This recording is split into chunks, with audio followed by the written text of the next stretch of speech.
తినే కొద్దీ తినాలనిపించేంత రుచికరమైన వంటకం. ఏ కర్రీస్ లేకపోయినా ఇలా వండి చూడండి. చాలా బావుంటుంది టేస్ట్.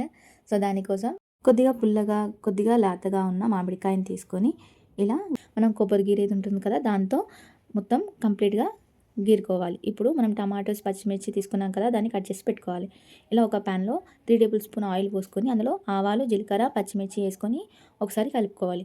దాని తర్వాత పల్లీలు ఒక కప్పుడన్న ఏసుకొని మస్ట్ అండ్ షుడ్ పల్లీలేస్తే చాలా బావుంటుంది టేస్ట్. ఆ తర్వాత టమాటోస్ ఏసుకొని మనం గీరి పెట్టుకున్న మామిడికాయది ఉంటుంది కదా! అందులో ఏసుకొని ఒకసారి కలుపుకోవాలి. ఇప్పుడు కరివేపాకునేసుకొని ఒకసారి కలుపుకొని ఇప్పుడు ఒక స్పూన్ సాల్ట్ ఏసుకొని, ఒక స్పూన్ పసుపేసుకొని బాగా ఒకసారి కలుపుకోవాలి. ఇప్పుడు కొద్దిసేపు ఒక 2 మినిట్స్ పాటు మూత పెట్టుకొని వదిలేయాలి. తర్వాత 2 మినిట్స్ తర్వాత ఇలా ఆయిల్ అంతా పైకి తేలుతుంది. ఇప్పుడు మనం ఫ్రెష్ రైస్ అయినా కానీ లేకపోతే చల్లన్నం కానీ ఏసుకొని కలుపుకుంటే ఇలా ఎంతో టేస్టీగా ఉంటుంది. కంపల్సరీగా ట్రై చేయండి. చాలా ఈజీ ప్రాసెస్.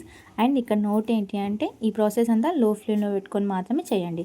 మరెన్నో టేస్టీ అండ్ డీటెయిల్ రెసిపీస్ కోసం భావన కిచెన్ రెసిపీస్‌ని లైక్ చేయండి, ఫాలో చేయండి అండ్ సపోర్ట్ చేయండి గైస్.